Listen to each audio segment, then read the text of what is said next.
Hello and welcome to यूडीज classes. आज की क्लास में हम पढ़ेंगे क्लास 9th की मैथमेटिक्स का चैप्टर 4 लीनियर इक्वेशन इन टू वेरिएबल्स। और आज की क्लास में हम कवर करेंगे सेक्शन 4.3 जिसका नाम है सॉल्यूशन ऑफ अ लीनियर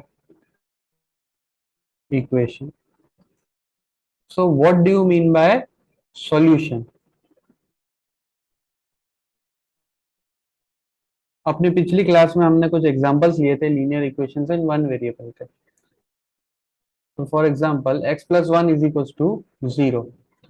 इस इक्वेशन का सॉल्यूशन क्या है? इस इक्वेशन का सॉल्यूशन का मतलब है कि x की जगह पे हम ऐसी कौन सी वैल्यू पुट करें जो x प्लस वन बराबर 0 हो जाए। x की ऐसी कौन सी वैल्यू पुट करें जिसको यहाँ पर पुट करने से ये इक्वेशन 0 के बराबर आ जाए। तो यहाँ पर हमने देखा कि x की जगह अगर हम -1 पुट करते हैं तो लेफ्ट हैंड साइड बराबर राइट हैंड साइड बराबर 0। तो that is the solution of a linear equation in one variable. चलिए अब हम पढ़ रहे हैं लीनियर इक्वेशंस इन टू वेरिएबल्स। तो देखते हैं कि लीनियर इक्वेशन इन टू वेरिएबल्स का सॉल्यूशन क्या होता है। तो यहाँ पर हमारे पास एक इक्वेशन हमने डिराइव करी थी x plus y is equal to 100। चलिए इसका सॉल्यूशन निकालते हैं। अच्छा, जो वन वेरिएबल की इक्वेशन होती है, वन वेरिएबल की जो इक्वेशन होती है उसका एक यूनिक सॉल्यूशन होता है। उसका एक यूनिक सॉल्यूशन निकलता है, यानी x equals to -1 is the one and only solution of the equation x plus 1 is equals to 0। x की ऐसी और कोई वैल्यू नहीं है एक्सेप्ट -1 जिसको x की जगह अगर हम पुट करें तो ये इक्वेशन 0 के बराबर आ जाएगी। ऐसी और कोई वैल्यू नहीं है। So a linear equation in one variable has a unique solution. चलिए x plus y is equal to 100, इसका सॉल्यूशन निकालते हैं। इसका सॉल्यूशन निकालने के लिए हमें दो वैल्यूज की जरूरत है। ऐसी वैल्यूज, पहली जिसे हम x की जगह पुट करेंगे और दूसरी जिसे हम y की जगह पर पुट करेंगे, और उन दोनों का सम 100 आना चाहिए। तो ऐसी कौन सी दो वैल्यूज हैं जिनका सम 100 आता है? चलिए हिट एंड ट्रायल से सॉल्व करते हैं। तो एक तो तरीका है कि मैं x की जगह 0 रख दूं और y की जगह 100 रख दूं। So this is the solution of the equation x plus y is equal to 100। अच्छा, क्या कोई और तरीका है जिसमें मैं ऐसी कोई और दो वैल्यूज हैं जिनको मैं x और y की जगह पुट करूं तो उनका सम 100 के बराबर आ जाए? तो अगर मैं x की जगह 1 रखूं और y की जगह 99 रखूं तो भी ऐसा हो सकता है। अगर मैं x की जगह 2 रखूं और y की जगह 98 रखूं तो भी मुझे इसका सॉल्यूशन मिल जाएगा। तो भी इन दोनों का सम 100 ही होगा।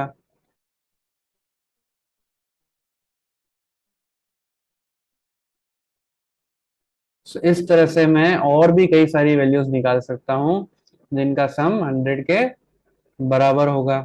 तो ये सारी की सारी values are the solution of the equation x plus y is equals to 100।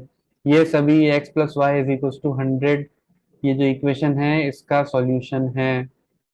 क्यों है? क्योंकि इन दोनों वैल्यूज को अगर मैं x और y की जगह पुट करूं तो मेरा left hand side is equals to right hand side.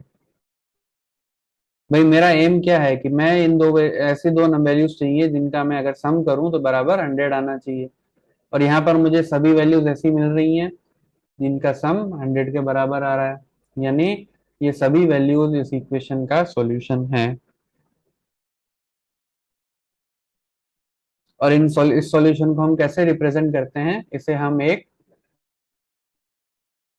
Ordered pair इसे हम एक ऑर्डर्ड पेयर के फॉर्म में रिप्रेजेंट करते हैं, जिसमें हम पहले लिखते हैं वेरिएबल x और वेरिएबल बाद में लिखते हैं वेरिएबल y।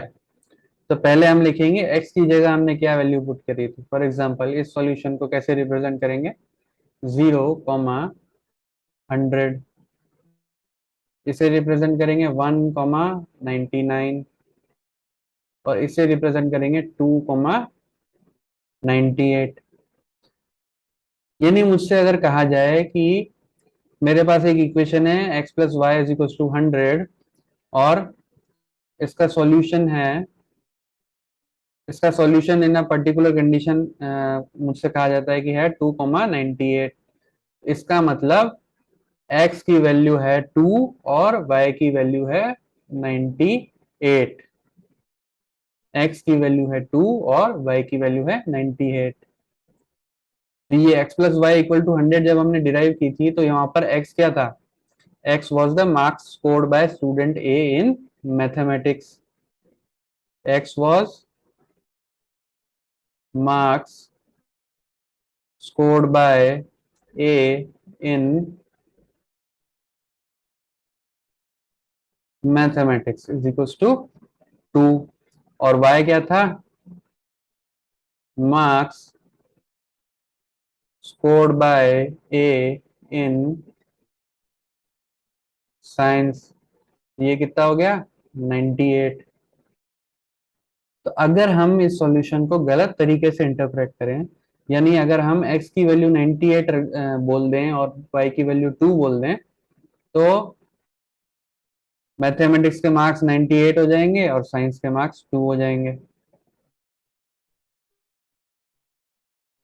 ठीक है, तो ये दोनों सिचुएशन एक साथ तो एग्जिस्ट कर नहीं सकती। या तो उसके मैथमेटिक्स में 2 आए होंगे या 98 आए होंगे, और या तो उसके साइंस में 98 आए होंगे या 2 आए होंगे।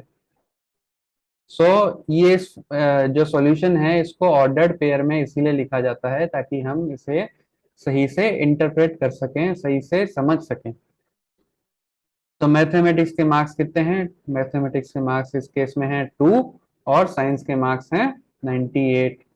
अगर मुझसे कहा जाए सॉल्यूशन है 45,55, तो मैथमेटिक्स के मार्क्स हो जाएंगे 45 और साइंस के मार्क्स हो जाएंगे 55।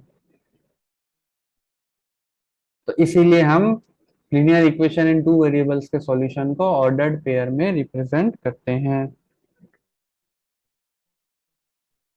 और जैसा कि हमने यहाँ पर देखा कि इस इक्वेशन के हमारे पास बहुत सारे सॉल्यूशंस हैं, और फिलहाल हमने सिर्फ ऐसे सॉल्यूशंस निकाले जहाँ पर जिनकी वैल्यू इंटीजर्स में है। अब मैं चाहूँ तो इनकी वैल्यू डेसिमल्स में भी ले सकता हूँ।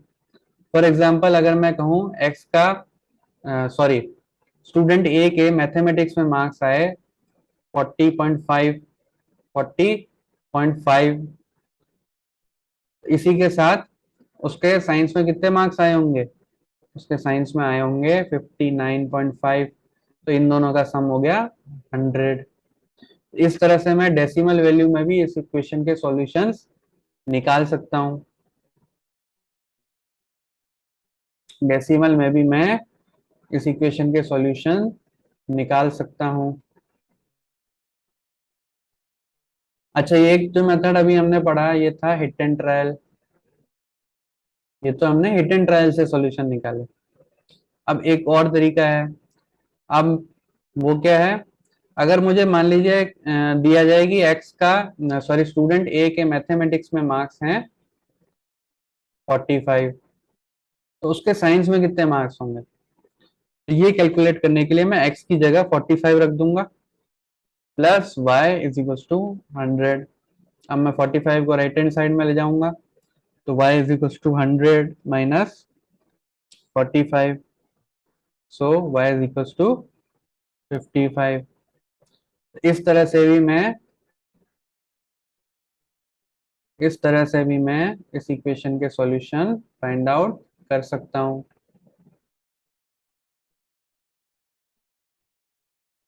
तो यहाँ पर इस केस में हमने ये देखा कि इस इक्वेशन के बहुत सारे सॉल्यूशंस हैं। In fact, there are infinitely many solutions of this equation. So we can conclude that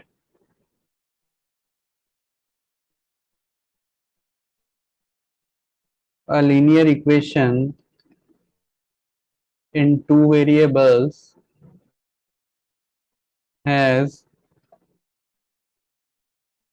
infinitely many solutions.